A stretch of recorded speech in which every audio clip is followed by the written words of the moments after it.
Eh, bueno, eh, bienvenidos y bienvenidas nuevamente a este espacio de formación política en el que hemos venido recorriendo paso a paso algunas de las grandes tradiciones que han disputado el significado de la democracia.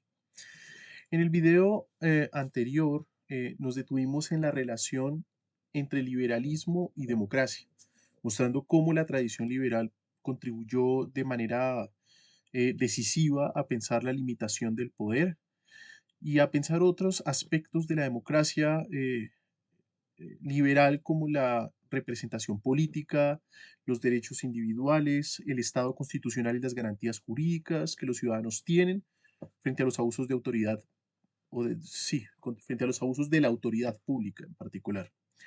Pero la historia de la democracia moderna, como lo dijimos anteriormente, no se agota allí. Eh, Porque si nos preguntamos qué ocurre cuando advertimos que un ciudadano o una ciudadana puede ser formalmente libre ante la ley y al mismo tiempo estar materialmente sometido en el lugar de trabajo, en el mercado, en la fábrica, en la tierra o en la posesión de la tierra, en la deuda o en la vida cotidiana en general, las cosas tienen que ser repensadas. Porque a raíz de eso podemos preguntarnos también si puede haber una democracia plena cuando la igualdad política convive, o sea, la igualdad política formalmente establecida convive con profundas desigualdades económicas y sociales muy concretamente establecidas. Entonces, con esas preguntas entraremos hoy en una tradición que ha sido decisiva para la evolución de la razón política en la modernidad, que es lo que llamamos la democracia socialista.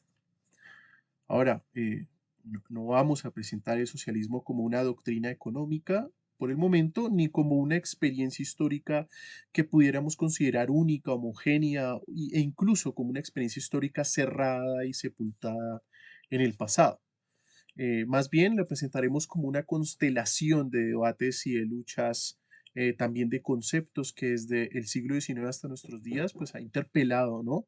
Críticamente a la democracia liberal, preguntándole por sus límites, o más bien, por los límites de sus propias condiciones materiales de reproducción social.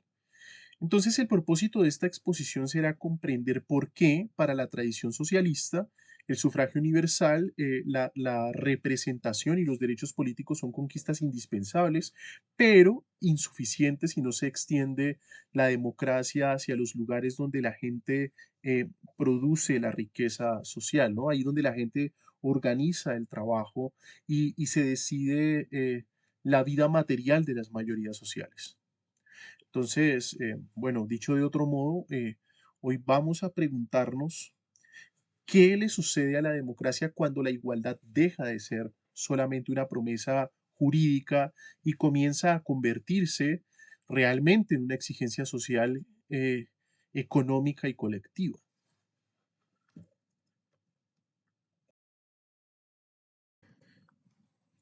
Bien, eh, en la tradición socialista, la democracia ocupa un lugar muy importante. En realidad, aunque haya gente que se haya empeñado en considerar que el socialismo es una doctrina autoritaria, ¿verdad?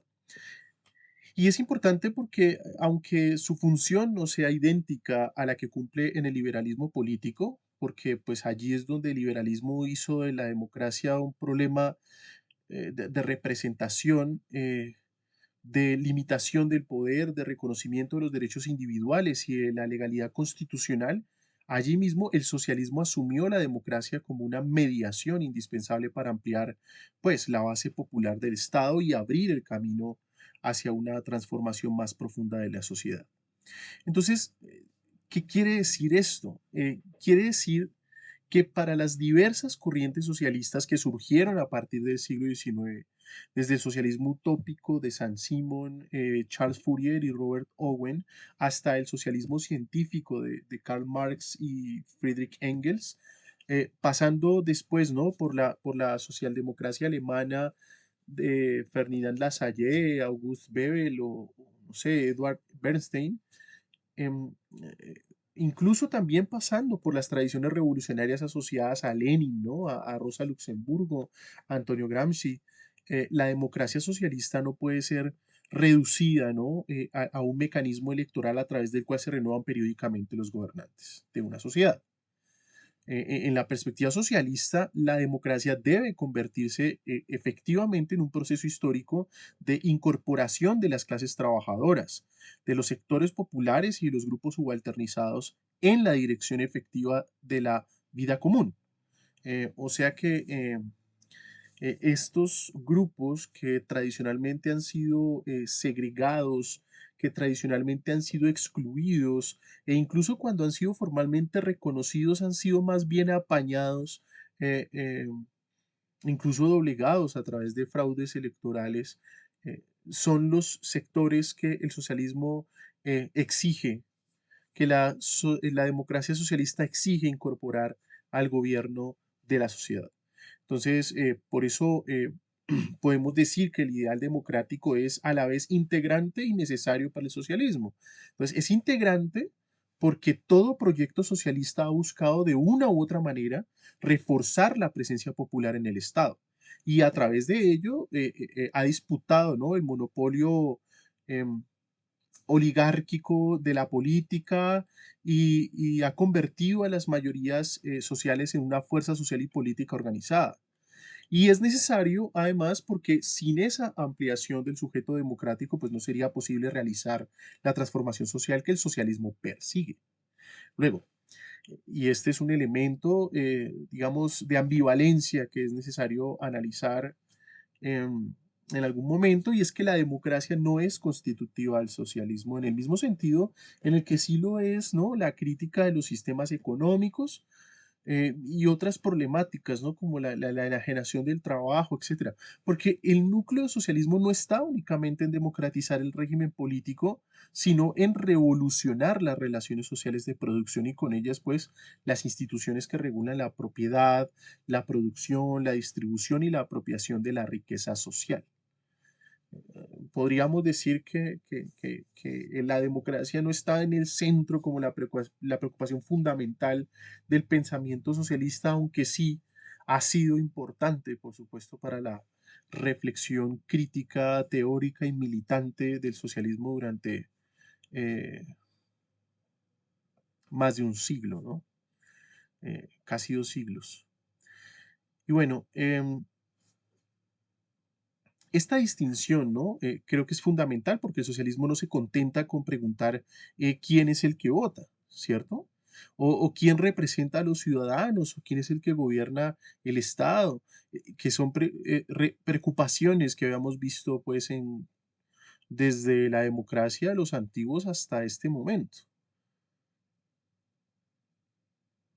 Lo que el socialismo se pregunta más bien es quiénes son las y los que trabajan, quiénes poseen la riqueza o los medios de producción o quiénes acumulan esa riqueza, quiénes deciden sobre la organización de la producción y quiénes se benefician del excedente socialmente producido. Estas son las preocupaciones socialistas y si la democracia debe servir para algo, debe servir es para definir eso. Ahora, es por eso que Karl Marx en textos sí, tempranos, como sobre la cuestión judía, que fue escrito en 1843 y publicado en 1844, distinguió entre la emancipación política, por una parte, y la emancipación humana o la emancipación social por la otra. Esta distinción entre lo social y lo político va a ser muy importante. Concibiendo, digamos, em, como consiguiendo la primera, la emancipación política, como el reconocimiento del individuo en tanto que ciudadano formalmente igual ante la ley, hay un cierto tipo de emancipación. Y la segunda, que es la emancipación humana o social, sería como la exigencia transformacional que estaría dirigida hacia las condiciones materiales de existencia que hacen que ese mismo ciudadano permanezca subordinado a las lógicas de la función fabril, ¿no? A las fuerzas sociales del mercado o por determinación de la propiedad privada y de la división social del trabajo o simplemente por la exclusión que opera sobre el tejido de la vida cotidiana, ¿no? Es decir, tenés o no tenés para acceder a X o Y. Entonces, uno se pregunta de qué sirve proclamar la igualdad política si la sociedad sigue organizada a partir de relaciones económicas que producen, pues, dependencia, explotación, desigualdad estructural entre personas, etcétera. Esa es la pregunta que el socialismo introduce en la historia moderna de la democracia, con la que nosotros hoy criticamos como progresistas el liberalismo, ¿no? Porque pues una democracia que no toca la propiedad, ¿cierto? Que no toca los regímenes de propiedad anteriores a la instauración de un régimen democrático, que no toca la organización del trabajo y la deja al mercado o a la arbitrariedad de las patronales, de las organizaciones burguesas, etcétera, eh, y que no toca la distribución de la riqueza, dejándola acumular en pocas manos y dejando en la disposición a muchos otros, pues puede ampliar derechos y libertades formalmente, pero deja intacto el poder social del capital y el sistema de las desigualdades que este mismo organiza, ¿no? Que ese poder social del capital organiza. Entonces, una democracia que aspire a ser socialmente sustantiva, en cambio, debe llevar la igualdad más allá del sufragio y de la ciudadanía jurídica y debe llevarlo hacia las condiciones materiales de existencia que experimentan las mayorías sociales. Eso es la perspectiva socialista. Entonces, es por esa razón que desde las revoluciones europeas de 1848 hasta la Comuna de París de 1871, desde la fundación incluso de los partidos obreros en Alemania, en Francia, en Italia, en Rusia, hasta las experiencias latinoamericanas del siglo XX, el socialismo ha colocado en el centro de la razón política de la modernidad una tensión que todavía hoy nos interpela profundamente. ¿Y cuál es? Bueno, pues es la que es aquella que nos dice pues que la democracia política parece como una conquista que es irrenunciable, pero que solo se vuelve plenamente democrática cuando el sistema político se abre hacia la emancipación social. Es como la gran discusión en Colombia acerca de, bueno, tenemos una constitución, la constitución de 1991, que es una constitución garantista, pero que le falta ser aplicada. Entonces tenemos una emancipación política formalmente establecida, pero todavía un conjunto de relaciones sociales que nos mantiene en la desigualdad.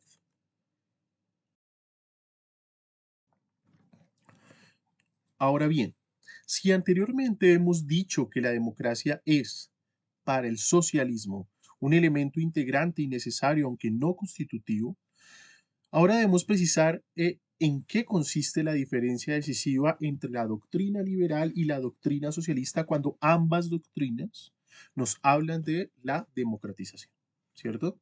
Entonces, ¿dónde se separan sus caminos? ¿Dónde es que se llegan a diferenciar claramente estas dos doctrinas que, como decíamos desde el video anterior, han venido como eh, contradiciéndose, chocando, luchando por determinar el sentido de la razón política en la modernidad? Eh, y bueno, yo diría que la diferencia entre liberalismo democrático y socialismo democrático no es, digamos, no está simplemente en que una tradición valore la libertad y la otra valore la igualdad. Esa es una simplificación y es que se repite, ¿no? De manera demasiado rápida e inconveniente, sino que esa distinción está en el modo en que cada una de estas tradiciones del pensamiento político comprende el alcance histórico del proceso democrático. ¿Sí? Comprende el alcance histórico de la emancipación o incluso, yo diría, comprende el alcance ontológico de lo que llamamos emancipación. Entonces, para el liberalismo, especialmente en su desarrollo moderno acontecido desde las revoluciones inglesa, norteamericana y francesa del siglo XVIII hasta las ampliaciones del sufragio en el siglo XIX y XX, la democratización del Estado ha tendido a encontrar su punto de llegada en la universalización de los derechos políticos, o sea, derechos civiles y políticos, o sea, en la igualdad jurídica de los ciudadanos eh, en la representación parlamentaria y finalmente pues en el sufragio universal. Y desde esta perspectiva, cuando todos los individuos que gozan de la, bueno, gozan de la edad adulta, pueden votar, elegir representantes y ser formalmente iguales ante la ley. La democracia entonces habría alcanzado su forma política más madura. Eso es, digamos, la perspectiva liberal así lo configura. Pero para la tradición socialista, y esto es muy claro en las teorías de Marx y de Engels, ese mismo sufragio universal no constituye el punto final de la democratización, sino que apenas es el punto pues de partida, el origen, el punto a través del cual comienza todo lo demás. No es el punto de llegada.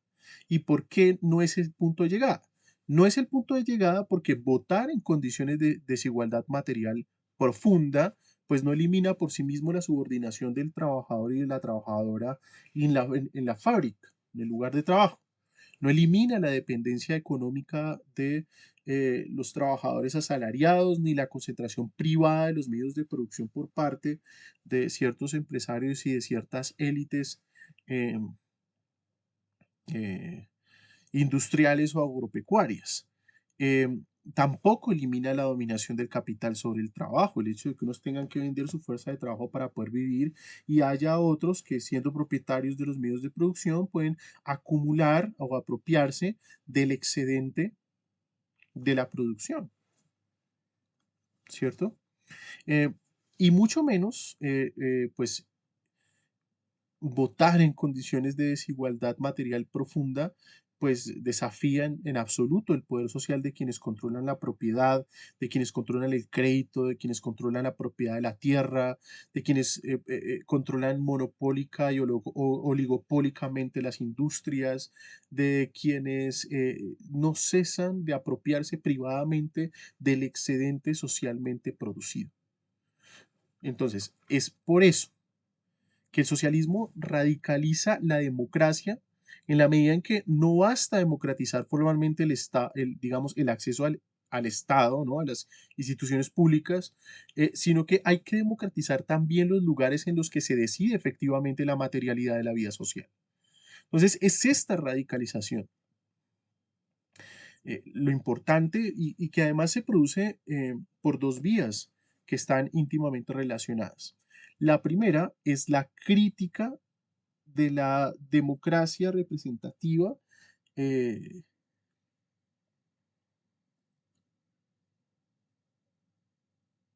que es, digamos, que de algún modo retoma, ¿no? Antiguos problemas de la democracia directa, relacionados con la participación, con la deliberación, con el mandato, con el tipo de mandato además, ¿no? Con el control ciudadano, con la revocabilidad, la intervención permanente del pueblo, etcétera, y los proyecta sobre la sociedad moderna e industrial de masas. Ese es digamos, un eje de la crítica socialista a la democracia representativa que defiende, por ejemplo, el liberalismo. La segunda es la exigencia de extender la participación popular desde los órganos de decisión política hacia los órganos de decisión económica, ¿no? O sea, extender la cosa del parlamento a la empresa, del apartado, perdón, del aparato estatal al taller de fábrica, de la sociedad política a la sociedad civil, em,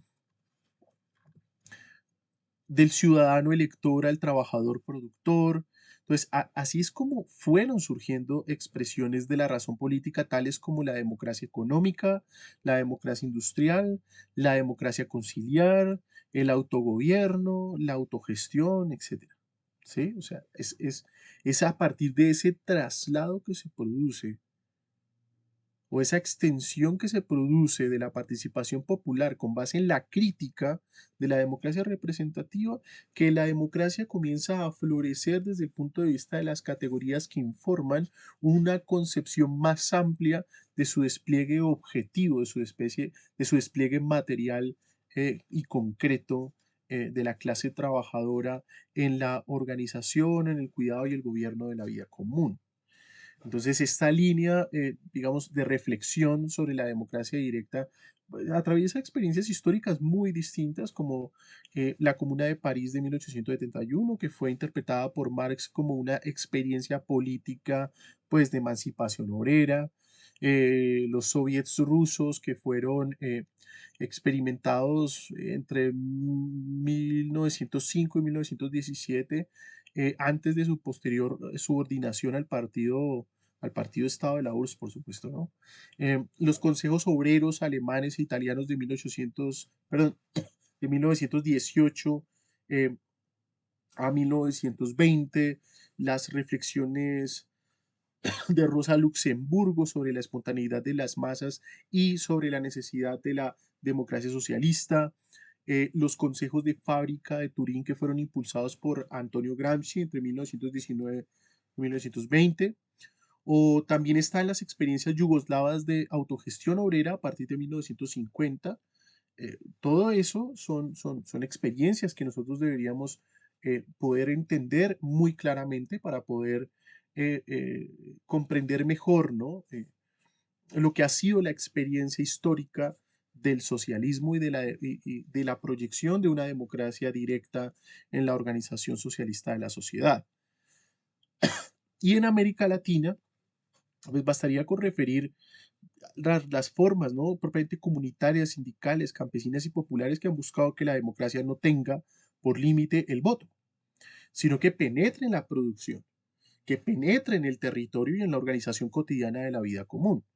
Entonces, la preocupación socialista por la democracia interrumpe la tranquilidad del constitucionalismo liberal con una inquietud que, como digo, es bastante radical, porque se pregunta si puede llamarse plenamente democrática una sociedad en la que el pueblo elige gobiernos, pero no decide en absoluto sobre la organización del trabajo, ¿sí? No decide en absoluto sobre la propiedad de los medios de producción o sobre la distribución de la riqueza o sobre el destino del excedente socialmente producido. ¿Puede llamarse eso una democracia? Y entonces es en ese desplazamiento donde la democracia pues deja de ser un régimen político solamente en la medida en que comienza también a ser pensada como una forma de vida social.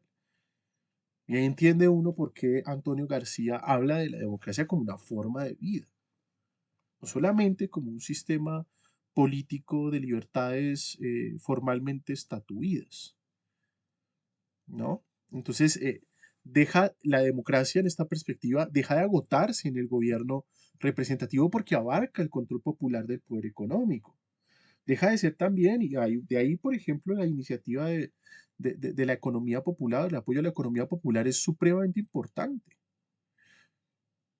Todo eso, pues, deja de ser también solo una forma de autogobierno, ¿no? Ciudadano ante el Estado y se convierte en un horizonte de autogestión de los productores directos, de los trabajadores y las trabajadoras, de las comunidades, sobre, de las comunidades, digamos, o asociaciones que estos trabajadores y trabajadoras, productores y productoras directos producen, ¿sí? Y es un control de todos ellos sobre las condiciones materiales de su propia existencia.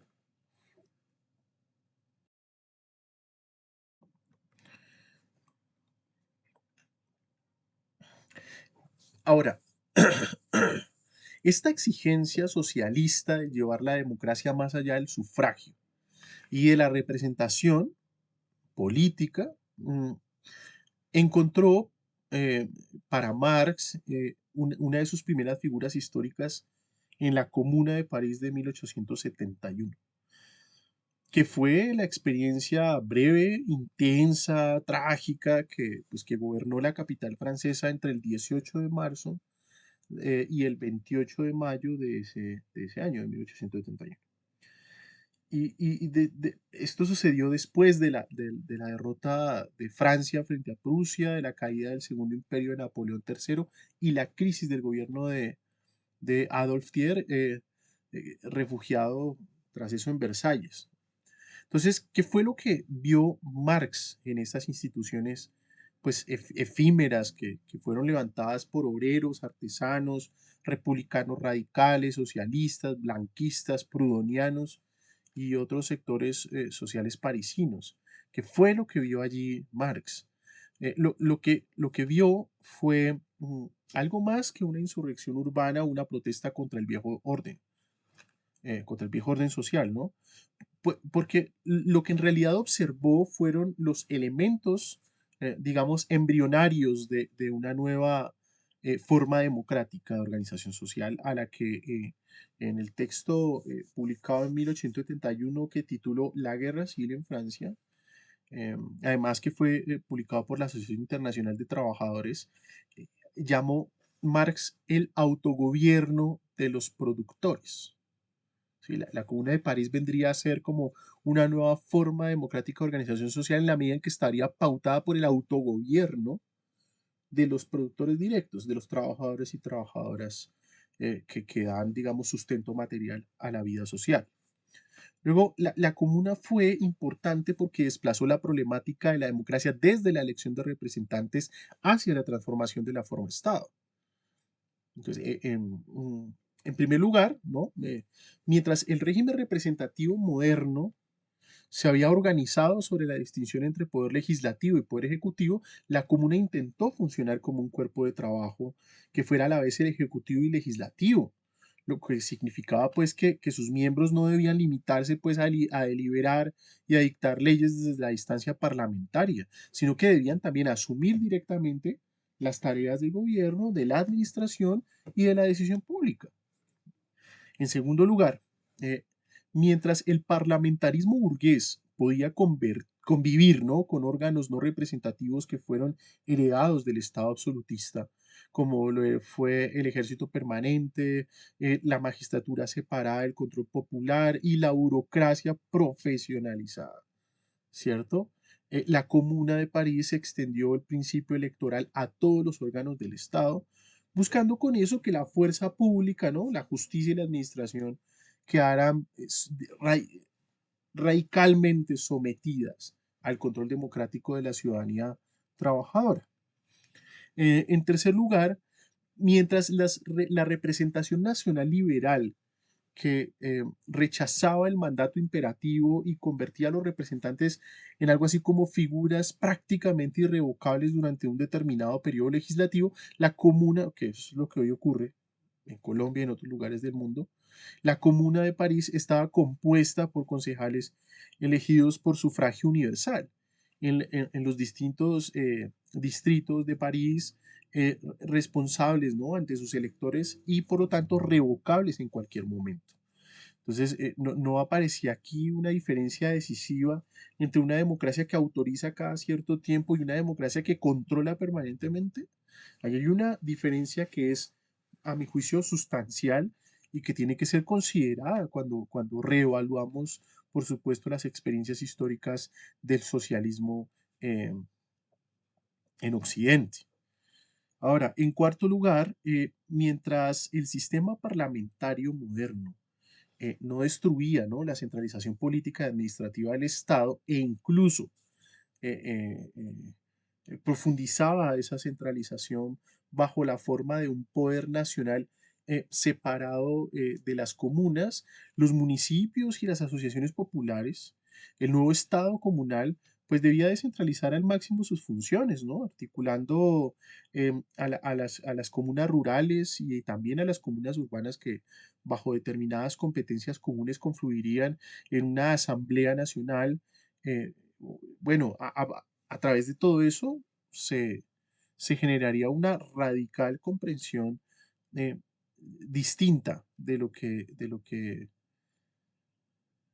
que es el Estado como aparato de dominio, como aparato en el que se concentra el poder y las decisiones colectivamente vinculantes, porque se imaginaba una especie de Estado federado. Yo diría a la manera del principio federativo de Proudhon. No, me parece que en cierto momento el horizonte utópico de la emancipación humana y social, tanto en el anarquismo como en el socialismo, era el mismo. Luego, podríamos decir, o tendríamos que decir, que es en razón de todo esto, estos cuatro puntos en los que la Comuna de París desafió el concepto liberal del Estado representativo, del Estado burgués, eh, a raíz de esos cuatro puntos diríamos que la Comuna de París pues se volvió una referencia, ¿no? para la tradición además una diferencia fundamental para la tradición socialista posterior. De modo que Engels, en su introducción de 1891 a la Guerra Civil en Francia, que como decía el texto publicado por Marx, eh, presentó a la comuna como un ejemplo de la dictadura del proletariado. La dictadura del proletariado, infeliz frase que tanto ha perseguido a la política obrera, ¿no? Se le han cobrado caro las opiniones públicas que han sucedido a esa época. Lenin retomó esa fórmula en su famoso texto El Estado y la Revolución de 1917, queriendo pensar, ¿no? La destrucción de la máquina estatal burguesa, lo que Rosa Luxemburgo leyó, algo así como la expresión viva de la iniciativa revolucionaria de las masas, y más tarde, ¿no? Las experiencias de los soviets rusos, los consejos obreros alemanes del 18 al 19, los consejos de fábrica de Turín, y las discusiones sobre la democracia conciliar que volvieron una y otra vez sobre, pues, sobre el significado de esa frase. Entonces, la pregunta que la comuna, la experiencia histórica de la comuna en Occidente dejó abierta sigue siendo fundamental para pensar la relación entre el socialismo y la democracia. ¿No? Porque es a raíz de esa experiencia que uno puede preguntarse una y otra vez si puede el pueblo gobernar realmente, si el aparato estatal permanece separado de la sociedad. Si ese aparato estatal permanece separado, ¿existe un gobierno popular? Luego, si un gobierno popular solo es posible si la separación entre Estado y sociedad se disuelve, ¿cómo sería ese gobierno? ¿No? Si la burocracia gobierna sin control, si la representación se vuelve irrevocable, si el ejército y la administración quedan por fuera de la soberanía popular y si la centralización aplasta las formas locales de autogobierno, ¿es posible la democracia? Y todavía más, ¿es posible la democracia popular? Evidentemente no.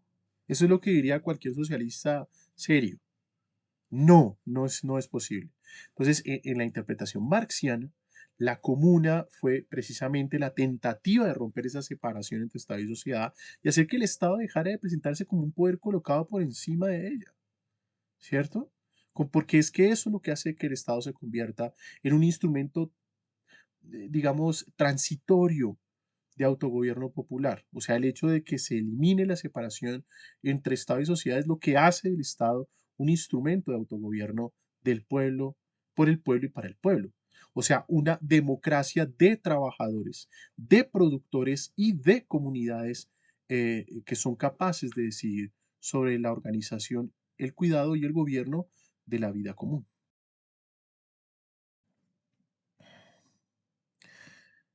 La reflexión socialista sobre la democracia dio un nuevo paso cuando, retomando la experiencia de la Comuna de París y la interpretación marxiana del autogobierno de los productores directos, Lenin elaboró en Estado y la Revolución, en El Estado y la Revolución, em, que fue un texto escrito además en medio del proceso revolucionario ruso, ¿no?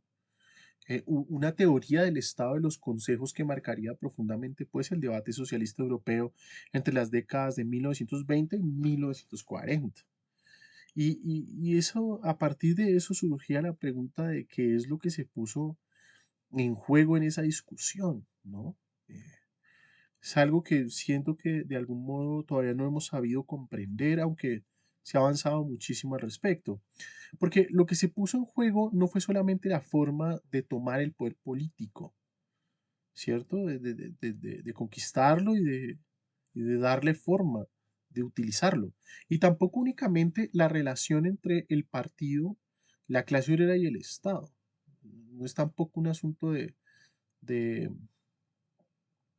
élites dirigentes, sino una pregunta mucho más profunda, porque se interroga dónde es que se encuentra realmente el poder en la sociedad capitalista de la modernidad, ¿no? Entonces, la tradición liberal había pensado que o más bien, había pensado la democracia a partir del Estado, del Parlamento, del sufragio universal, de la ley y la representación política, pero, como lo habíamos indicado ya, la tradición socialista de los consejos insistía en que bajo las condiciones materiales del capitalismo industrial, una parte decisiva del poder social se había desplazado desde los órganos clásicos del Estado hacia la gran empresa, ¿no? Hacia la fábrica, hacia el capital organizado, ¿no?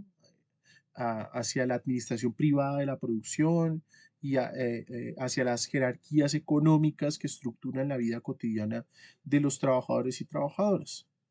Entonces, desde esta perspectiva, el control que la ciudadanía ejerce mediante los canales que ofrece la democracia política, pues resultaba insuficiente, ¿no? O sea, se puede votar, se puede elegir representantes, se puede opinar en la esfera pública, pero se sigue sometido durante la mayor parte de la vida al mando patronal. O sea, se sigue sometido a la disciplina empresarial, a la propiedad privada de los medios de producción y sobre todo a las decisiones económicas que afectan la vida del trabajador y la trabajadora sin haber pasado por ninguna forma efectiva de liberación democrática. El poder desborda los espacios representativos de la democracia liberal.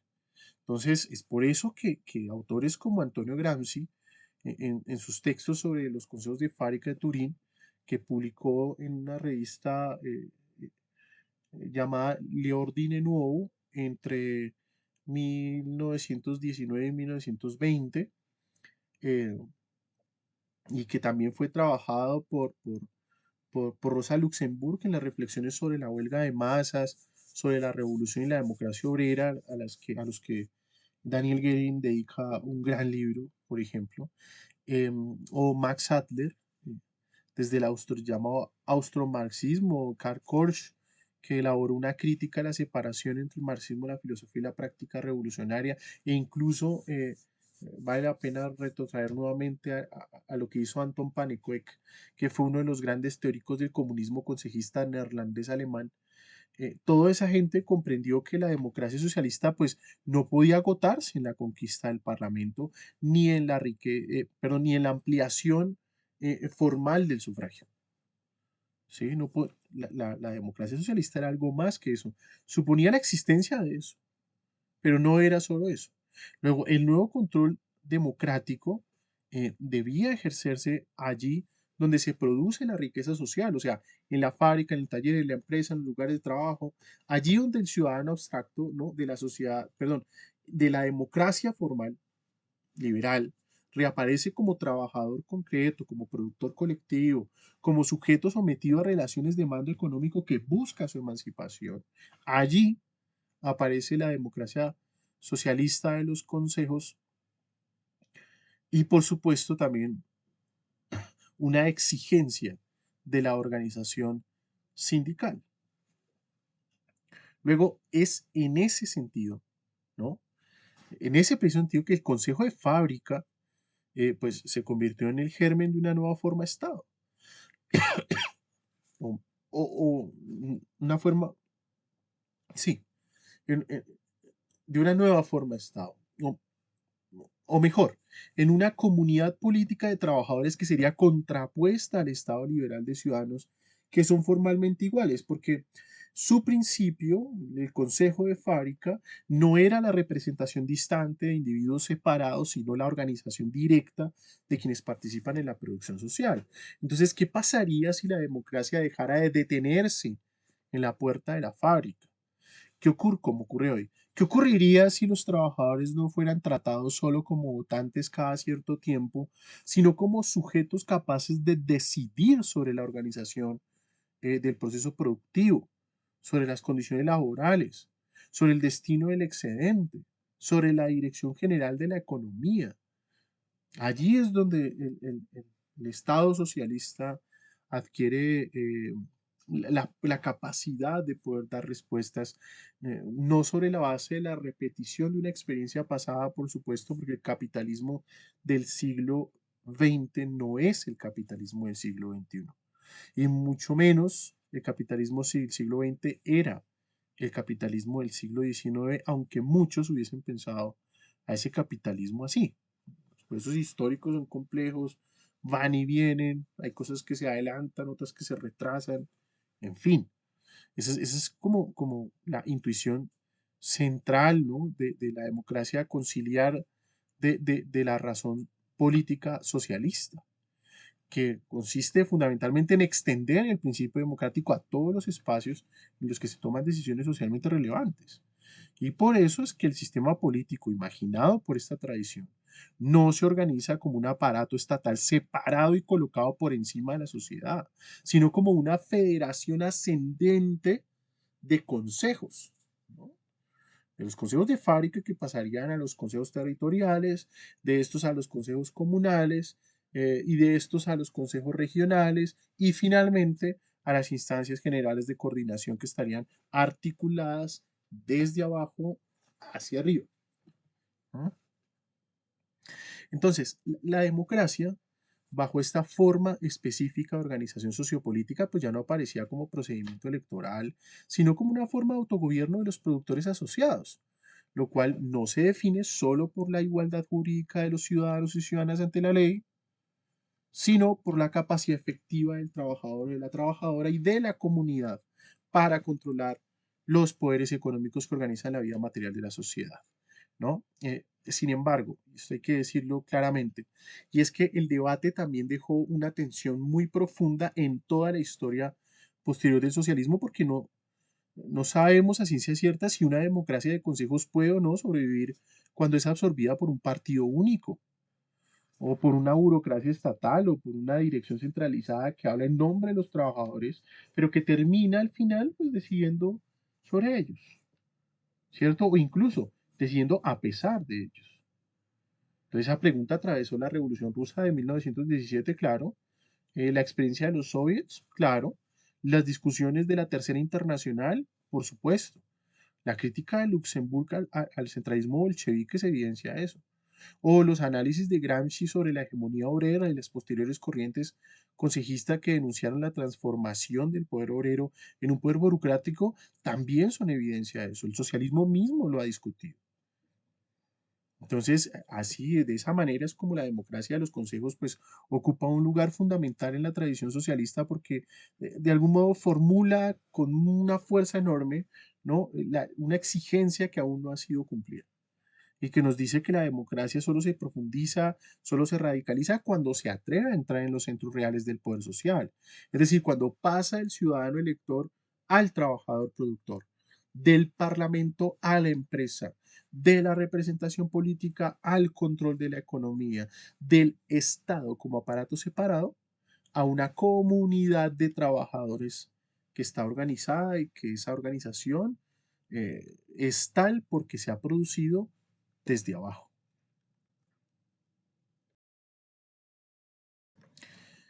Si recogemos ahora las lecciones que la tradición socialista nos deja para pensar la democracia progresista en la tercera década del siglo XXI, lo primero que habría que decir es que esta tradición pues, nos obliga a no confundir, ¿no?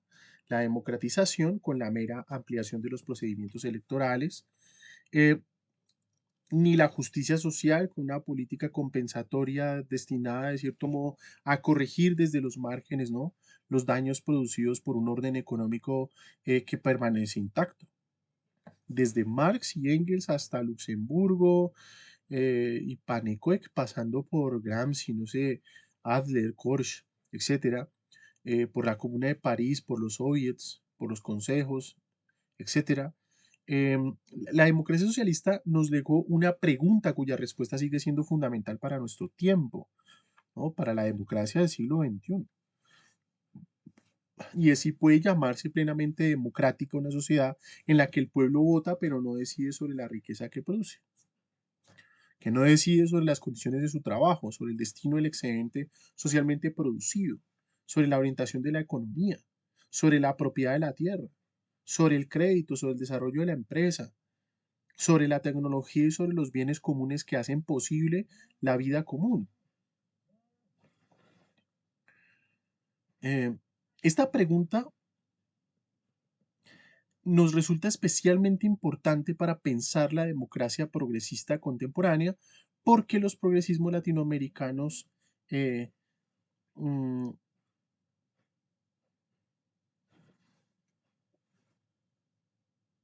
Sí, los progresismos latinoamericanos del siglo XXI, ¿no? Desde la primera marea rosa, que fue inaugurada en 1998 por el ascenso de Hugo Chávez en Venezuela y que fue continuada por experiencias como las de Luis Ignacio Lula da Silva en Brasil, Néstor y Cristina, bueno, Néstor Kirchner y Cristina Fernández en Argentina, por Evo Morales en Bolivia, Rafael Correa en Ecuador, Tabaré Vázquez, José Mujica en Uruguay, hasta los gobiernos que son pues más recientes, que fueron el gobierno de Andrés Manuel López Obrador en México, Boric en Chile o Gustavo Petro en Colombia, em, pues han reabierto, ¿no?, la disputa por la democracia en sociedades que están profundamente atravesadas por el proyecto fundamentalista neoliberal, por un enorme sistema de desigualdades, por la precarización de los trabajadores y trabajadoras, por la concentración inmoral de la riqueza, ¿no? Por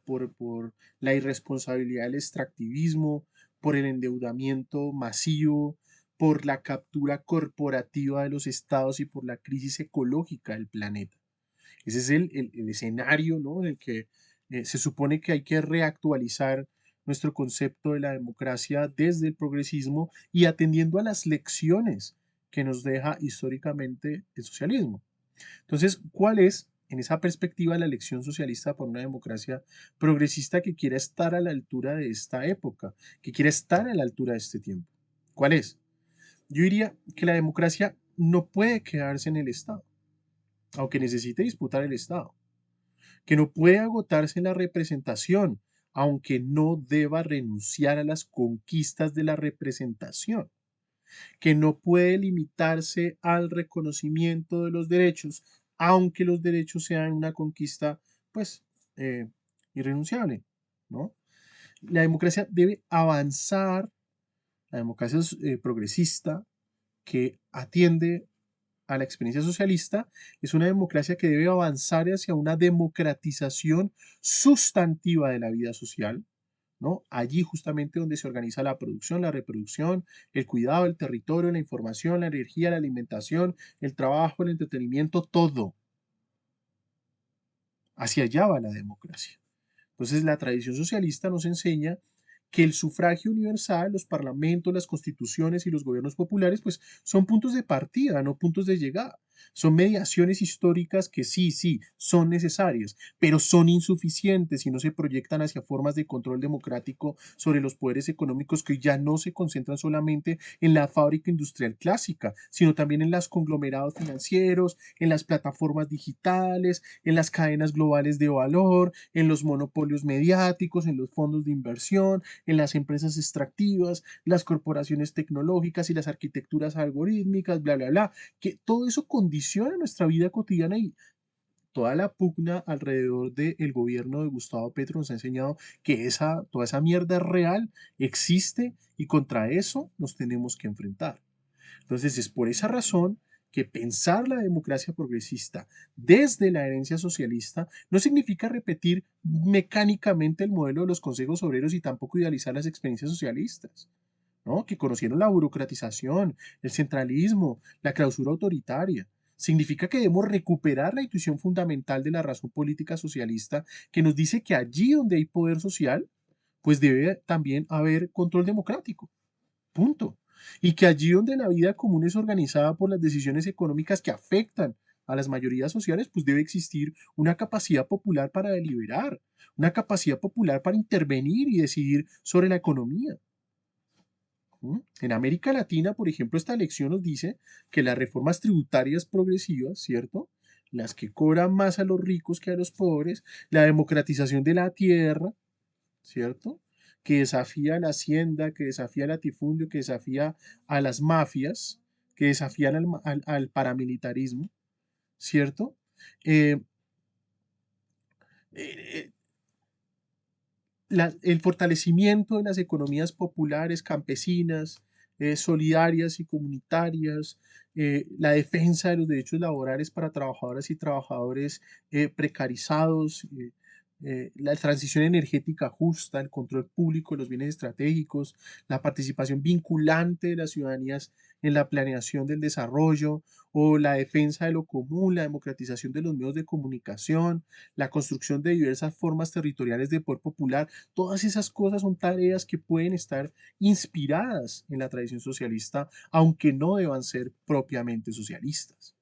Entonces, diría yo que la democracia progresista, si quiere aprender de la democracia socialista sin quedar atrapada en sus dogmas, debe comprender que el pueblo no es únicamente un cuerpo electoral ni una opinión pública, o no es solamente el destinatario anónimo de políticas sociales, es también la fuerza productora de la sociedad, es la comunidad territorial, el sujeto trabajador, es el entramado de los, de los cuidados, perdón, ¿no? En términos de Negri, uno diría, bueno, aunque Negri rechaza el concepto de pueblo, pues digamos Dussel, que trasciende y supera a Negri, diríamos que el pueblo es la potencia constituyente, la hiperpotencia constituyente de lo común, ¿no? Es la capacidad organizada de autogobierno.